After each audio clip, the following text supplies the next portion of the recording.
conditions. Yes po, yan po yung napag-usapan yes. kanina with the Vice Mayor. Pagka na-meet po nito lahat ni senior citizen, pero malaki po yung bahay niya, ma'am. Ano siya, makakwalify ba siya? O kasi may mga studies, may mga may mga spekulasyon na bagamat wala siyang yung malaking bahay daw na sinasabi ay nagiging qualifying conditions daw. Ano po yung masasabi niyo dun, ma'am? Yun nga po, sir, kung kagandahan na nasusuri po sila, napapasalan po namin sila para nakikita po natin ang actual na sitwasyon. Kasi maaaring nakatira po siya sa malaking bahay, pero pagdating po sa loob, wala talaga, wala ding support, so yun po. So wag po natin tingnan yung laki ng bahay. Ang titinan po natin yung actual na sitwasyon ng ating senior citizen. Okay, ma'am. Ma'am, magkano po yung natatanggap na social pension ng ating mga qualified indigent senior Dati po citizen? ay 500 siya, pero ngayong nag-expand po yung ating batas, 1,000 na po per month. Kailan po nag-effect po yung 1,000? Nag-umpisa na po tayo ngayong 2025. 2025, okay. So, ang qualified na seniors natin ay 1,400. Sir, correction po, 2024. 2024, yes. 1,454. So that is 1.4 bawat buwan ang naibibigay natin na social pension sa ating mga senior citizen. Ma'am, may tanong po ako. Itong 1,677 ay hindi po nakakatanggap o meron namang natatanggap? Yung nabanggit niyo po kanina na may regular na binibigay ang ating munisipyo. Ano po yung regular na sinasabi niyo? Ito po ba ay buwanan o One time lang po, sir. one time lang po? Sa isang taon, minsan lang po sila. Ngayon po ang tanong ko po, ma'am, may posibilidad po ba ng isang LGU, gagaya na po ng Reyna Mercedes, na i-cover lahat ang ating mga seniors? Like for example, yung 1,454, kasali na po sila sa social pension, itinadhana po ng ating pambansang batas. Ngayon, yung 1,671 na hindi po nakakatanggap ng social pension galing sa pondo ng ating national na gobyerno, meron po bang posibilidad na si LGU ay i-cover ito kahit mas mababa po siya sa 1,000, let's say 500? May posibilidad po bang mangyari yung ganun? Para lahat po, ang punto po natin dito, lahat po ay nakakatanggap na po ng regular social pension dito po ng mga senior citizen dito po sa ating municipality. Bagamat naiintindihan po natin ang ating pong national law ay may mga qualifying conditions. Ngayon, yung mga hindi po nakasali doon ay meron ang tanong po natin, meron po bang posibilidad na i-cover po ni LGU ang mga senior citizen na ito, Ma'am She? Yung i-cover po siya ng LGU, one time, maaari po dahil ginagawa na natin. Pero kung yung regular po na monthly ay depende po sa ating magiging budget. Gagawan po natin yan ipropose po natin. At kung sakaling ma-accommodate po at ma-approve po sa budget, so hoping din naman po tayo na sana ganun po. So depende po yan sa budget po natin. Okay. So, ibig sabihin, possible na itong 1,671 ay makakatanggap ng regular pension, let's say, ano natin, 500 monthly.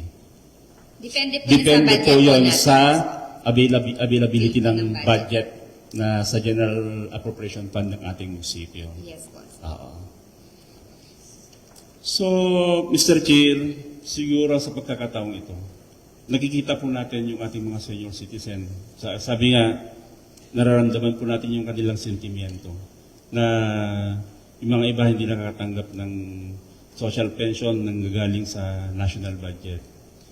Siguro, susubukan po natin na maghahain ng isang panukala.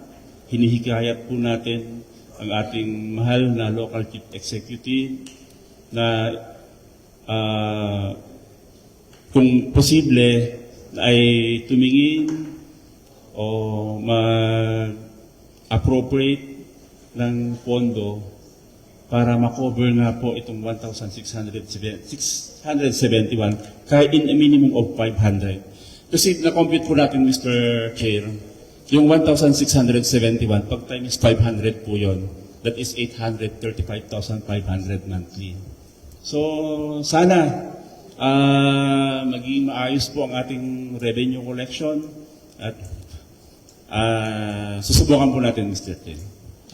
Regarding that, Honorable Galabay, ginagawa na po natin yan.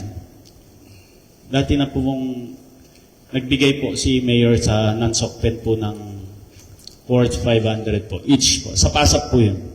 Yes, Mr. Ang ibig ko po sabihin, Mr. Chair, yun nga, naiintindihan ko naman po na ginawa na po ng ating LGU. Pero minsan lang daw po ito sa isang taon. That is 1,500 per 1,500 po. 1,500 po, Ma'am She.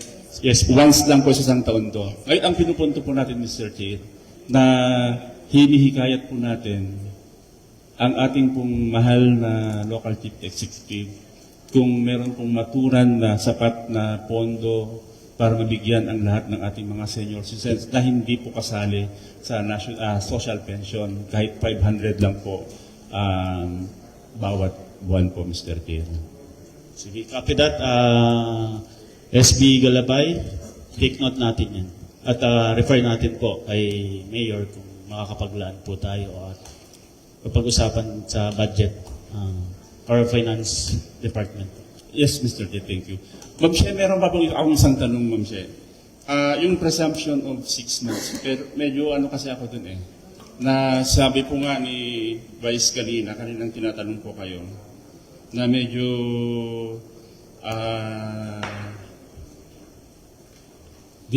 hindi po siya yung presumption of 6 months na sinasabi niyo po kanina. Para sa akin, parang wala naman sa batas po yun, ma'am, yung presumption yun. Point of order, Mr. Chair. Na-tackle na natin kanina yan. Mr. Chair. Yes, you are recognized, Honorable Salvador Apostol Dito. I think that question has already been raised and was clarified by the MSWDO already during their interpellation with Vice Mayor.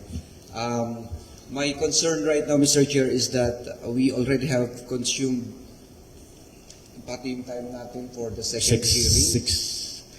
Next. Can we try to limit na rin po yung ating time to question Ms. Respicio as the executive meeting is ongoing? Yes. Mr. President, one more question. One more before we... Sige, pagbigyan po natin si Honorable Domingo Bawa Jr. You are recognized po. Okay. Maraming salamat. Sa katunayan, nakikinig naman at nanonood tayo sa social media tungkol dun sa mga additional na pension ng mga senior citizen. Ewan ko kung totoo ito, Mang She, na with the Honorable Congressman Garin dito sa social media at tinatanong na rin ng mga tao yung hindi nakakatanggap ng social pensioner. Totoo kaya itong tag-1,000 bawat senior citizen pagdating na 2026 ba yun? 2025. No-comment po ako. Okay. Kanya ko nga natanong yan, ito si SBB nung, marami daw nagtatanong sa kanilang barangay. Pati din dun sa barangay ko at Karatig Barangay, yung hindi nakakaalam kung ano yung mga programa, tinatanong po sa atin yan. So kanya, kinuha ko na itong pagkakataon na ito, habang nandito tayo sa pagpupulong, para malaman din ng mga taong bayan na hindi pala totoo yung mga nandun sa Facebook. That's all. Thank you, Honorable Domingo Bawa. Yes, you are recognized, Honorable Galabay. Thank you ulit, Mr. Chair. Actually, Mr. Chair, base pa sa ating pong pagsasaliksik, meron pong proposed bill doon po sa House, yung House Bill number 10423, na inapruhan po yun ng House sa third and final reading. Approve po siya noong May 21, 2024, na naglalayong bigyan ang mga non-indigent seniors ng 500 monthly. Meron po yun. At ganoon din po, meron din po sa inihain ng isang senador ng ating pong bansa, si Senator Jingo Ejercito Estrada, yung Senate Bill 2929 na ganoon din po, counterpart po ng Congress at Senado. Proposed bill pa lang po, hindi pa po siya Republican. Yes, nihayin po ni So, hintayin po natin lumabas. Yung po yung approved bill ng Congress ay ito po ay naprubahan sa third and final reading noong May 21, 2024. Kaya, Mr. Chair, ano na po ngayon? September 2025 na. May isang taon na po ang nakaraan. Hindi pa po na-implement ito. Kung kaya, Mr. Chair, sinasuggest po natin kung maaari po, kung meron pong sapat na pondo ang ating bayan, ay habang hinihintay po natin ang implementasyon ng batas na ito, ng bill na ito, baka lang naman, Mr. Chair. Sige, Honorable. Mapagbigyan po yung ating pong proposition na yun ang papakiusap ko. Si Mayor naman po ang ano dyan, ang may final say po dyan, Mr. Chair. Yun lang po, Mr. Chair. Thank you, Honorable Galabay. Try natin pong pag-aralan at i-refer po natin sa ating mahal na Mayor. So with that, wala na pong question. You're recognized, Honorable Esteban po.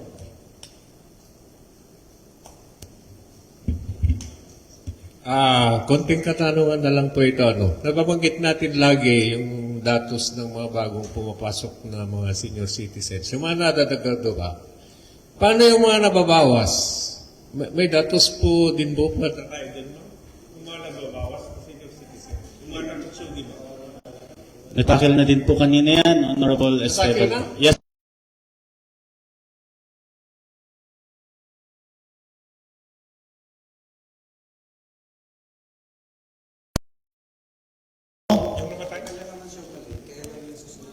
Yung susunod din po na hearing, wala na po tayong time. So, in conclusion po of this hearing, marami po tayong realization as to the guidelines in the granting of incentives po sa ating mga mahal na senior citizen dito sa Reyna Mercedes. Thank you po sa lahat ng members, especially to our resource speaker person, Ma'am Cheryl po. Napakalino po ng inyong explanation sa lahat po ng benepisyo po ng ating mahal na senior citizen. Siyempre, through our Vice Mayor, Attorney Jeril Harod Respicio, ito po ang kanyang proposition para sa inquiry po. At maraming salamat po, Vice, sa inyong inisyatibo para maliwanagan po lalo ang ating mahal na mga senior citizens po dito sa bayan ng Reyna Mercedes. Thank you for sharing your insights, mga August bodies, and kay Ma'am She. Thank you so much, Ma'am, for the clarification po. Thank you and God bless po sa ating lahat. Committee hearing of the Committee on Social Services is now adjourned.